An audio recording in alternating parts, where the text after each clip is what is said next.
र यो कोदोलाई वन्यजन्तुदेखि मृग दुम्सीदेखि जोगाउनको लागि यसरी तर्साउने बनाएर राख्ने गरिन्छ। बारीमा कोदोको छेउछेउमा यसरी राख्ने गरिन्छ। यहाँ पनि राखेको छ, उतल पनि राखेको छ। यसरी राख्यो भने मृग दुम्सी आउने सम्भावना थोरै हुन्छ। उतल राखेको छ त्यसरी राख्नुपर्ने हुन्छ, किनकि र बिहान मजाले खुल्दा त यो पारी बादलको थुप्रो देख्नुहुन्छ। यहाँ मजाले हिउँ परेको देखिन्छ, किनकि मजाले सुरु भए दामी हिउँ परेको देखिन्छ। अहिले कार्तिक महिना सुरु हुन आँट्यो र कोदो पनि हालिरहेछ र कोदोको बाला पनि एकदम रातो रातो भएर आइरहेछ र घाम पानी ठ्याक्क मिलिसकेपछि धान कोदोलाई पनि एकदम राम्रो भइरहेछ। साथीहरू फेरि पनि मेरो यस ब्लगमा स्वागत छ तपाईहरुलाई। र अहिले ब्लगको सुरुवात भइरहेको छ बिहानको लगभग 8 बजे र अहिले हाम्रो ठाउँको मौसम यस्तै रहेको छ। वारिपारी अलिअलि कुहिरो तर प्रायः जसो आकाश सबै निलो छ, कहीँ कहीँ कुहिरो थुप्रिरहेको छ र पानी पनि परेको छैन। पानी नपरेको पनि 2-3 दिन भयो, जसले गर्दाखेरि मौसम पनि एकदम राम्रो भइरहेको छ र यो साइडतिर अलिअलि कुहिरो थुप्रिरहेको छ भने आकाश चाहिँ निलो रहेको छ र हाम्रो साइडतिर पनि यतातिर कालो भयो भने पानी आउँछ, तर पानी पर्ने सम्भावना रहेको छैन, किनकि सबै आकाश निलो भइरहेको छ र पानी र घाम मिलिसकेपछि यो तलको धानबारी पनि मजाले आइरहेछ, किनकि घाम पनि मिलो पानी पनि मिलो, जसको कारणले गर्दा धान मजाले आइरहेछ र यता यता रोपेको कोदो पनि धेरै मजाले आइरहेछ घाम पानी मिलिसकेपछि।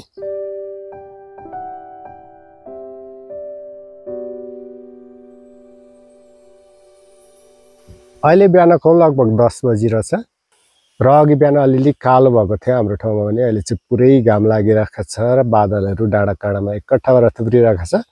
बादल थुप्रे पनि त्यो ठाउँमा पानी परेको छैन, मौसम एकदम राम्रो भइरहेको छ र अस्ति ठुलो परेको पानीले चाहिँ यो पारी बादल देख्नुहुन्छ त्यहाँदेखि मुनि पहिरो निकै ठुलो गइरहेछ। यहाँदेखि अलिकति जुम गरेर पनि देखाउँछु म।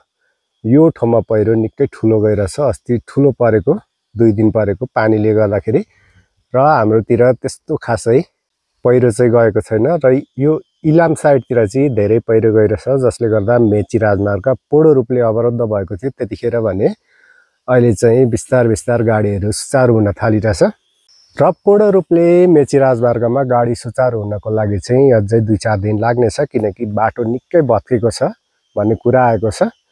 पुल पनि बगाएको छ, जसको कारणले गर्दाखेरि गाडी पूर्ण रूपले सुचारु हुन चाहिँ अझै 2-4 दिन लाग्न सक्छ या त्यो भन्दा धेरै टाइम पनि लाग्न सक्छ।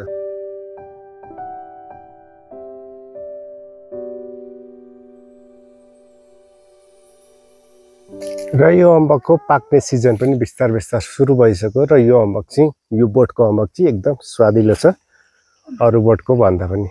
अहिले दिउँसोको लगभग 3 बजेको छ र हाम्रो ठाउँको मौसम यस्तै रहेको छ। वारिपारी डाँडाकाँडामा अलिअलि बादल थुप्रिरहेको छ, तर पानी पर्ने सम्भावना चाहिँ रहेको छैन। घाम मजाले लागिरहेको छ, बिहानदेखि आकाश क्लियर भएर खुलिन्छ। घाम मजाले लागिरहेको छ र बिहानदेखि निरन्तर घाम लागिरहेको छ र पानी चाहिँ नपरेको निकै भयो र पानी पनि परेको छैन र यो धानलाई चाहिँ धेरै राम्रो भइरहेछ, किनकि घाम पानी मजाले मिलो अस्ति गोडिसके पछाडि र धान चाहिँ मजाले आइरहेछ अहिले।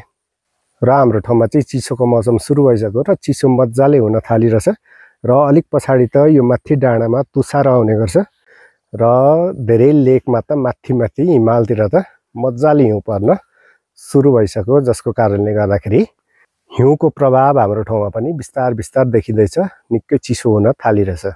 र बिहान मजाले खुल्दा त यो पारी बादलको थुप्रो देख्नुहुन्छ। यहाँ मजाले हिउँ परेको देखिन्छ, किनकि चिसोको मौसम मजाले सुरु भइसक्यो र यहाँ सेतामै हिउँ परेको देखिन्छ। अलिकति पानी पर्ने बित्तिकै र तुषार पनि आउने गर्छ। यो डाँडादेखि मास्तिर हाम्रो बजार रहेको छ र त्यहाँसम्म चाहिँ तुषार पनि आउने गर्छ। पहिला चाहिँ त्यहाँदेखि मुनि नैसम्म तुषार हाम्रो ठाउँसम्म यहाँसम्म तुषार आउँथ्यो, अर्थात् हाम्रो ठाउँसम्म तुषार आउँथ्यो भने अहिले चाहिँ यो जलवायु परिवर्तनको कारणले गर्दा हाम्रो ठाउँसम्म चाहिँ तुषार आउँदैन, तर त्यो डाँडादेखि मास्तिर मजाले तुषार आउने गर्छ अलिक पछाडि चाहिँ। र चिसो चाहिँ हाम्रोतिर पनि धेरै नै हुने गर्छ र अहिले पनि चिसो चिसो हुँदै गएछ। घाम लाग्दाखेरि अलिक तातो हुन्छ भने घाम अस्ताइसकेपछि धेरै चिसो हुने गर्छ।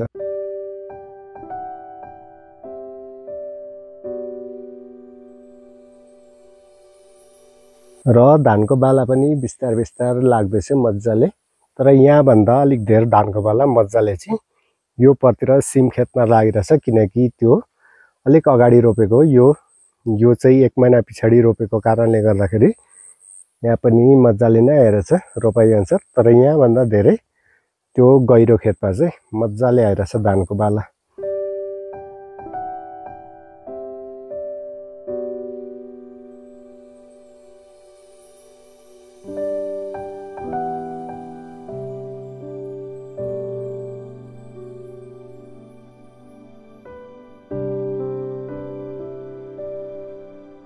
अहिले कार्तिक महिना सुरु हुन आँट्यो र कोदो पनि मजाले पाक्न थालिरहेछ र कोदोको बाला पनि एकदम रातो रातो भएर आइरहेछ र घाम पछि धान कोदोलाई पनि र पाक्न सुरु गरेको कोदोको बाला चाहिँ एकदम रातो भएर आउँछ। अझ पर घाम लागेको ठाउँमा त एकदम मजाले कोदो रातो भएर आइरहेछ र यो चाहिँ अलिक ढिलो रोपेको कारणले यो माथिल्लो गह्रो चाहिँ अलिक ढिलो रोपेर सेप पनि भयो, भित्ता भित्तामा सबै रुखबुटा भएको कारणले त्यो यो तल्लो गह्रोको तुलनामा अलिक ढिलो पाक्ने छ माथिल्लो गह्रोको। र यो कोदोलाई वन्यजन्तुदेखि मृग दुम्सीदेखि जोगाउनको लागि यसरी तर्साउने बनाएर राख्ने गरिन्छ। बारीमा कोदोको छेउछेउमा यसरी राख्ने गरिन्छ। यहाँ पनि राखेको छ, उतल पनि राखेको छ। यसरी राख्यो भने मृग दुम्सी आउने सम्भावना थोरै हुन्छ। उतल राखेको छ त्यसरी राख्नुपर्ने हुन्छ, किनकि यसरी यो नराख्दा सबै दुम्सी मृग आएर कोदो सबै खाइदिने गर्छ र वर्षभरिको मेहनत त्यत्तिकै खेर जाने भएको कारणले यसरी बुख्यासा बनाएर अर्थात् तर्साउने बनाएर यसरी राख्ने गरिन्छ।